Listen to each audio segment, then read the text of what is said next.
High students, আমরা আগের ক্লাসে কমার্শিয়াল ব্যাংক পড়ছিলাম। তো আশা করি তোমরা খুব ভালো করে পড়ে ফেলেছো। আর আজকে তোমরা আরেকটু ডিটেলে জানার জন্য এই ভিডিওটাতে দেখছো। তো চলো আমরা শুরু করি। আজকের সেই কমার্শিয়াল ব্যাংকটাকে আমি প্ল্যান করেছি আজকে শেষ করে ফেলবো। আমরা জানি যে কমার্শিয়াল ব্যাংক হচ্ছে কি কত রকমের হয়, দু রকমের হয় প্রধানত। একটা হচ্ছে শেডিউলড কমার্শিয়াল ব্যাংক আর একটা হচ্ছে নন শেডিউলড কমার্শিয়াল ব্যাংক। নন শেডিউলড কমার্শিয়াল ব্যাংকগুলো আরবিআই দ্বারা হচ্ছে কি যে একটা আরবিআই অ্যাক্ট 1934 সালে যে সেকেন্ড শেডিউল আছে, দ্বিতীয় তালিকা আছে, সেখানে হচ্ছে কি তাদের উল্লেখ করা নেই এবং পরবর্তীতে সেটা হয়তো আপডেট করে। কিন্তু এমন কিছু প্রচুর ছোটো ছোটো ব্যাংক আছে যেগুলো কিনা মানে সেই মানে কি যে অ্যাক্ট দ্বারা যে শেডিউল করা নেই। ঠিক আছে, তো এটা আমাদের বাদ গেল। তো আমাদের চাকরি পরীক্ষার পারপাসে খুব একটা বেশি জরুরি নেই। তো এবার রইল আমাদের শেডিউলড কমার্শিয়াল ব্যাংক, যেটা কিনা আমরা আবার চার ভাগে ভাগ করতে পারি। একটা হচ্ছে পাবলিক সেক্টর ব্যাংক, দ্বিতীয় প্রাইভেট সেক্টর ইন্ডিয়ান ব্যাংক, তারপর প্রাইভেট সেক্টর ফরেন ব্যাংক, আর হচ্ছে রিজিওনাল রুরাল ব্যাংক। তো এই চারটা টপিকের মধ্যে আমরা পাবলিক সেক্টর ব্যাংক আগের দিন শুরু করেছিলাম। তো এটা দু রকমের হয়, একটা হচ্ছে এসবিআই আর একটা হচ্ছে মানে একটা স্টেট ব্যাংক অফ ইন্ডিয়া আর একটা হচ্ছে ন্যাশনালাইজড ব্যাংক। এই দুটোর মধ্যে আমরা ন্যাশনালাইজড ব্যাংক কমপ্লিট করে ফেলেছি। আজকের টপিকটা থাকছে আমাদের রিজিওনাল ব্যাংক, মানে সরি ন্যাশনালাইজ মানে আগের দিন আমরা স্টেট ব্যাংক অফ ইন্ডিয়া শেষ করে ফেলেছি, আজকে আমাদের থাকছে ন্যাশনালাইজড ব্যাংক। ওকে, তো 1913 সাল থেকে 1917 সালের যে প্রথম বিশ্বযুদ্ধ, যদিও 13 সালে শুরু হয়নি, 14 সালে শুরু হয়েছিল। তো আর সঙ্গে সঙ্গে যে 1949 সাল পর্যন্ত যে একটা সারা দেশে আমাদের সারা দেশে ব্যাংকের একটা দারুণ ক্রাইসিস চলে এবং এগুলো প্রায় বসেই যায়। প্রায় 800 মানে 588 ব্যাংক বসে যায় এই সময়।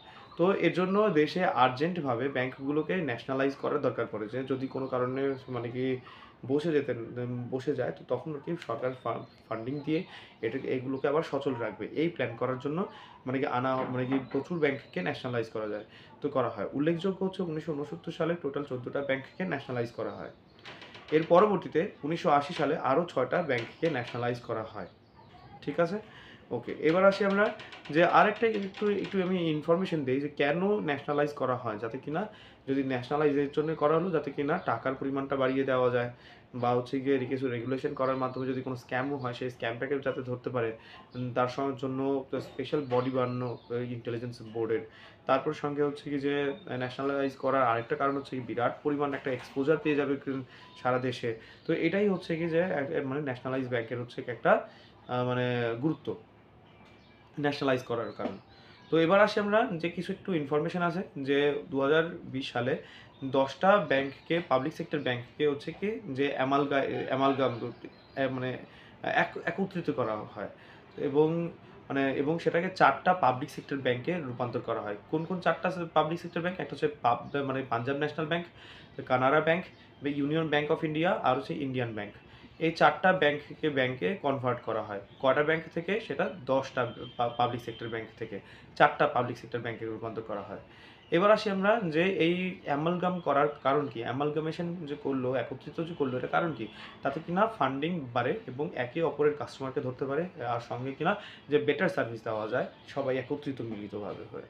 তো আরেকটা আমার ইনফরমেশন দিই, বর্তমানে রিসেন্টলি এখন 12টা মানে কি যে পাবলিক সেক্টর ব্যাংক আছে যেগুলো কিনা মানে যাদের মধ্যে 11টা মানে ন্যাশনালাইজ করা হয়ে 11টা হচ্ছে ন্যাশনালাইজ করা হয়েছে। এগুলো সবচেয়ে ইম্পর্টেন্ট ব্যাংক। এবং একটা যেটা ন্যাশনালাইজ করা নেই সেটা হচ্ছে কি SBI, state bank of India. তো টোটাল কি বললাম, 12টা পাবলিক সেক্টর ব্যাংক আছে। আমরা কোথায় আছি? কমার্শিয়াল ব্যাংক এবং শেডিউলড কমার্শিয়াল ব্যাংকের হচ্ছে কি 4টা পার্ট, তার মধ্যে পাবলিক সেক্টর ব্যাংক। সেই পাবলিক সেক্টর ব্যাংকের হচ্ছে একটা হচ্ছে এসবিআই, একটা হচ্ছে ন্যাশনালাইজ ব্যাংক। এসবিআই হচ্ছে কি যে একটাই ব্যাংক ধরলাম, আর ন্যাশনালাইজড ব্যাংক আছে টোটাল 11টা। কী কী আছে সেটা? Punjab National Bank, Bank of Baroda, Bank of India, Bank of মানে sorry Central Bank of India, তারপর Canara Bank, Union Bank of India, Indian Overseas Bank, Punjab and Sindh Bank, Indian Bank, UCO Bank, তারপর হচ্ছে যে ব্যাংক অফ মহারাষ্ট্র আর স্টেট ব্যাংক অফ ইন্ডিয়া। মানে এটা তো অবশ্যই ন্যাশনালাইজ করা নয়। তো এই কয়েকটা ব্যাংক হচ্ছে কি টোটাল 12খানা আমাদের হচ্ছে যে পাবলিক সেক্টর ব্যাংক আছে। তার মধ্যে সবচেয়ে বড় পাবলিক সেক্টর ব্যাংক হচ্ছে কি স্টেট ব্যাংক অফ ইন্ডিয়া, আর সেকেন্ড পাবলিক সেক্টর ব্যাংক হচ্ছে কি সেকেন্ড লার্জেস্ট ব্যাংক হচ্ছে কি পিএনবি বা পাঞ্জাব ন্যাশনাল ব্যাংক। ঠিক আছে, তো আমরা কিন্তু অলরেডি কমার্শিয়াল ব্যাংক কমপ্লিট করে ফেলেছি, যেখানে কিনা শেডিউলড কমার্শিয়াল ব্যাংক এবং নন শেডিউলড কমার্শিয়াল ব্যাংক কমপ্লিট করা শেষ। এবার আমরা আসবো private sector bank, private sector Indian bank.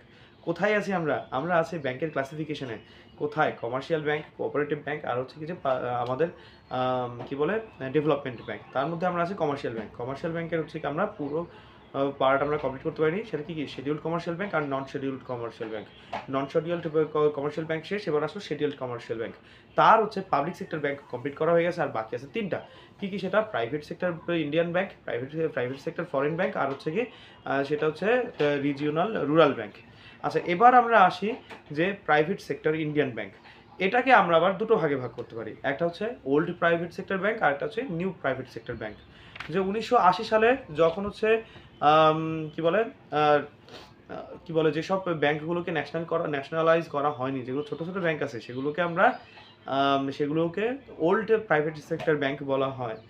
আর এছাড়াও রিসেন্টলি যেসব নতুন ব্যাংকগুলো আসছে, প্রাইভেট ব্যাংকগুলো আসছে, সেগুলোকে নিউ প্রাইভেট সেক্টর মানে সেক্টর ব্যাংক ইন্ডিয়ান ব্যাংক বলা হয়।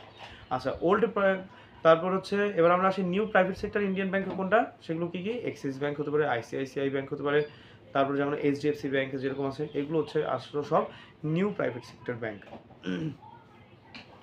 ওকে, তাহলে আমরা private sector Indian bank complete করলাম। এবার আসি আমরা প্রাইভেট সেক্টর ফরেন ব্যাংক।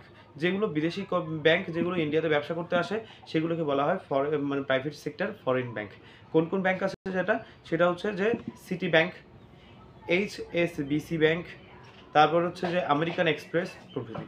ঠিক আছে, তাহলে আমাদের কিন্তু আরও একটা টপিক কমপ্লিট হয়ে গেল। এবার বাকি রইল হচ্ছে আরআরবি বা হচ্ছে রিজিওনাল রুরাল ব্যাংক।